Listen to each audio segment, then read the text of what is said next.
don't know, I was the one that chose to go out and get the box full of steroids for everybody, but I walk in, the security guard looks at me, looks at the box. What's in the box? Hello, everybody. You know me. My name is Eugene. I am former WWE superstar, and today I'm going to take you behind the scenes, and we're going to talk about steroids in pro wrestling. The old-timer stories were that they would pop each other with the needles in the locker room and then just throw the needles in the corner, and there'd be piles of dirty needles. I don't know if that's true or not. But if you look at the physiques of the guys in the 80s, when I say the old-timers, I mean the guys in the 80s, those guys were jacked. Not to point anybody out, but guys like the Road Warriors, guys like Hogan, guys like Hercules Hernandez, guys with these incredible physiques start showing up on TV. You know, the eyes of the people went to those people because they were built, they were jacked, they were super strong. They look like superheroes. And to look like that, it's very tempting. When I was under contract with WWE, from 1999 to 2004 was when the developmental talent came to Louisville. Ohio Valley Wrestling in Louisville was the main one, and before anybody went to TV, they generally came to Louisville first. I'm not going to throw anybody in the bus, but steroids were around in OVW. I had started taking testosterone when I was about 20 years old. It's something I wanted to do.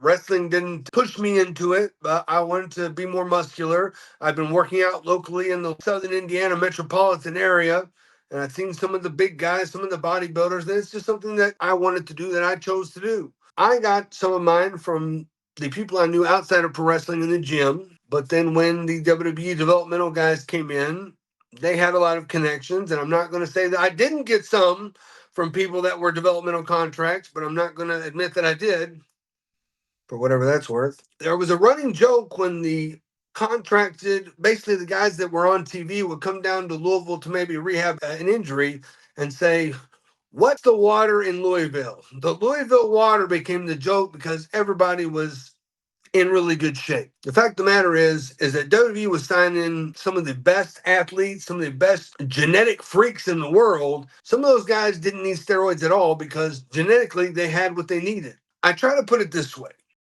I can't slam dunk a basketball. Michael Jordan can slam dunk a basketball. Do I say that Michael Jordan takes steroids because he can do something that I cannot do because he's genetically more gifted than I am? No. Mark Henry can slam dunk a basketball. Do I think Mark Henry's taking steroids? No. Mark Henry's physique has never changed. Strongest man in the world, still one of the strongest men.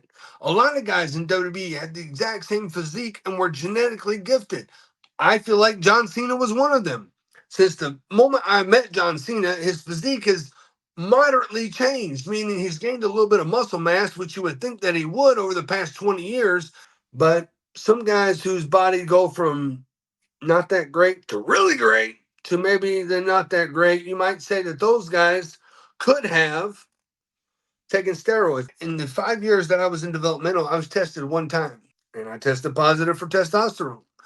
And I was pulled off to the side and said, "Hey, you tested positive for testosterone. You know, you shouldn't be doing that." And that was it. After Eddie Guerrero's death, after the Benoit death, after that whole period when the wellness policy really started kicking into shape, things became very different. Before the wellness policy, WWE did the testing, and then WWE went to the talent, which was all in-house, which meant if they wanted to forgive someone for testing dirty, if it was all done in-house, they could have done it. After Eddie Guerrero's death, then the wellness policy was done by an outside doctor up until I was released in 2007. If you tested positive for something, they would contact you first and say, "Hey, do you have a doctor's note for this?" If you don't, then you would get a strike. And if you get 2 strikes and you get 3 strikes, then you're fired. Some of the things that you could get legally were not allowed on the wellness policy list of medicines you couldn't have. You could buy ephedrine at the gas station, but you couldn't take it for the wellness policy. What that did was, and I think this is a good thing, that led anybody that wanted to take anything straight to a doctor. Some doctors would write a lot of things. Some doctors would write nothing. I'm not a doctor. I don't know. I mean, I played a doctor one time in India, but that's beside the point. I feel like that at least the WWE locker room has slowly pushed out the illegal drugs, meaning any kind of illegal street drug or any kind of illegal steroid that you can't get a doctor's prescription for. No one in WWE ever pressured me to take steroids. I was never told, oh, you need to get more muscular or leaner to become on the main roster. I was told that you need to change your look, and that could mean a lot of things. Some people take it as you need to get in better shape because you're a fat ass. I don't know. I've taken a little bit of testosterone over a long period of time to try to sustain muscle mass, gain muscle mass, decadurabolin, taking little bits over a long period of time because it helps the knees and the joints. When you're on the road 250 plus days a year, your body gets torn down, not from the wrestling, but from the travel, from the hotel rooms to the rental cars to dragging these bags all around the world. Knees, shoulders, everything starts aching. I don't know if that's the right answer, and I might get canceled over it, but in my heart, I mean, these are things that better living through chemistry.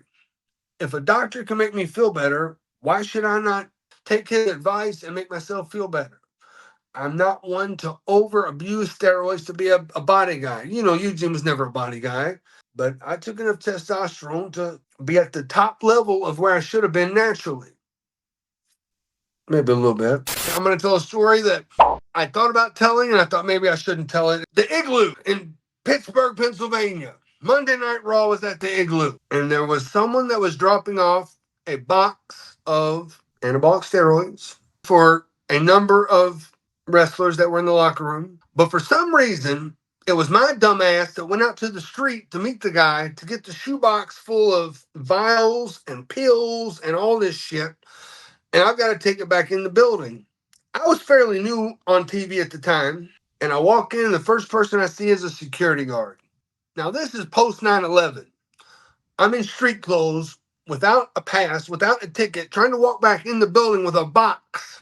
Security guard looks at me, looks at the box. What's in the box?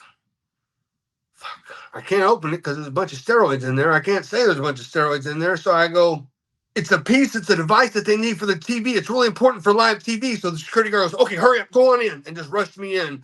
So I got out of that one. But I don't know why I was the one that chose to go out and get the box full of steroids for everybody, but not everybody. Let's be serious about this. A small percentage of people that were in the locker room that might or might not have been under contract with WWE at the time. I was the mule. And I think the statute of limitations is passed on that, so I can say it.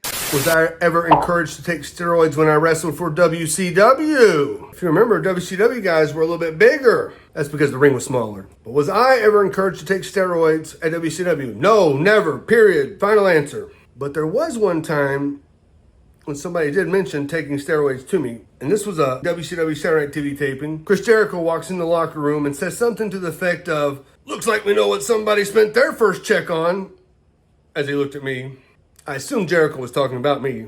First, because it was a WCW Saturday Night TV taping, and the locker room was only filled with luchadors whose first language was not English, and most of them couldn't speak English very well.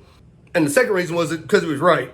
I did indeed invest my first WCW paycheck into my physique, and I had gained a little bit of muscle. I'd gotten a little bit leaner since the last time Jericho saw me, so I sat there to myself. I didn't say anything back to Jericho. I just smiled, but I sat there to myself thinking, holy shit, Chris Jericho noticed me. Oh my God, I was so excited.